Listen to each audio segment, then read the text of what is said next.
اعوذ باللہ من الشیطان الرجیم بسم اللہ الرحمن الرحیم الحمدللہ والصلاۃ والسلام علی رسول اللہ وبعد۔ السلام علیکم ورحمۃ اللہ وبرکاتہ۔ ناظرین، میں حکیم محمد عبدالجلیل حیدرآباد تلنگانہ انڈیا سے آپ سے مخاطب ہوں۔ ابھی جس مسئلے کے تعلق سے گفتگو کرنی ہے وہ ہے حیض کا کم آنا یا کالے رنگ کا آنا یا تکلیف سے آنا یا وقت پر نہ آنا۔ یہ تمام چیزوں کے لیے انتہائی بہترین جڑی بوٹی ہے۔ یہ جڑی بوٹی وہ ہے جو کینسر کو تک ختم کرتی، بھیانک سے بھیانک وائرس خالص کی بو سے مر جاتے یا بھاگ جاتے۔ اگر آپ سونگیں گے تو دماغ کے بھی جو ہے کیڑے ختم ہو جاتے۔ اتنا پیارا اس کا نام ہے اسارون، یہ اس کو تگر بھی کہتے ہیں۔ یہ جڑ ہے کہ ابھی میں بتاؤں گا، فی الحال ضروری تھا، بہت سارے بچیاں تکلیف میں ہیں، ان کے لیے یہ ویڈیو ڈالنا بہت ضروری سمجھ کے میں ڈال رہا ہوں۔ میرے پاس اس کی دوا تیار رہتی، جس کسی کو بھی ضرورت ہو ہم سے رجوع ہو سکتے ہیں۔ نمبر 1 تو یہ سائیکلنگ برابر کرتا، اور کالا جو آ رہا ہے اس کو ختم کرتا، کم آ رہا اس کو درست کرتا، تکلیف سے آ رہا اس کو بھی درست کر دیتا۔ اس طرح سے عورتوں کے رحم کے تقریباً پریشانیاں اس سے دور ہو جاتی ہیں۔ اسی کے ساتھ دوسری بات یہ ہے، یہ فلیپن ٹیوب کہتے ہیں۔ جب عورت مرد جب ملاقات کرتے تو ادھر سے رحم میں سے ہوتے ہوئے فلیپن ٹیوب سے ہوتے ہوئے اووری، وہاں سے ہوتے ہوئے پھر رحم میں پلٹ کے آتا ہو، وہاں پر کہیں نہ کہیں سدے پڑ جاتے یا انفیکشن آ جاتا یا سکڑ جاتے وہ۔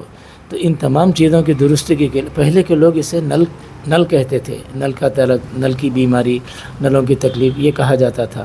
تو یہ نلی اصل جو ہے فلیپین ٹیوب ہے۔ تو فلیپین ٹیوب پہ آج بہت سارے پریشانیاں ہیں، کبھی بچوں کے ٹیوب کاٹ دیے جاتے ہو، اللہ کے قابل نہیں رہتے ہو۔ تو یہ بہترین نسخہ ان بیٹیوں کے لیے یا ان خواتین کے لیے تحفہ دیا جا رہا ہے، اس سے فائدہ اٹھائیے اور ہمارے حق میں بھی دعا کیجیے، اور ان قدیم حکیموں کے حق میں جنہوں نے یہ نسخہ تجویز کیا ہے۔ نمبر 1 ہینگ لیجیے، ہلتیت کہتے ہیں ہینگ کو، اور یہ 20 روپے والی تولے والی لیجیے، زیادہ مہنگا لینے کی ضرورت نہیں ہے۔ اس کو انتہائی باریک پیس لیجیے، اور اجوائن دیسی لیجیے، انتہائی باریک پیس کر اس کو کپڑے سے چھان لیجیے، ایسا کپڑا جو بالکل ململ کے ٹائپ کا ہو، یعنی تو باریک چھنی آج کل بہت اچھے نکلے، اس سے چھان لیجیے۔ چھاننے کا دونوں کو مکس کر لیجیے۔ کرنے کے بعد یہ نلوں کے پاس، یہ ایریے پہ جو نلا رہتے اکثر بچوں کو تکلیف ہوتی، تو اس کو لگائیے۔ اگر وہ جھڑ جا رہا تو ذرا سا پانی میں ببول کا گوند تھوڑا سا ملائیے تاکہ وہ پکڑ اس میں آ سکے۔ اس طرح سے وہ لگائیے، روزانہ لگاتے جائیے۔ کتنے دن لگانا یہ نہیں، بیماری ختم ہو تک لگانا، 20-21 دن لگائیے۔ لگانے کے بعد یا کم سے کم یعنی 2 ہفتے 15 دن لگانے کے بعد ٹیسٹ کرائیے۔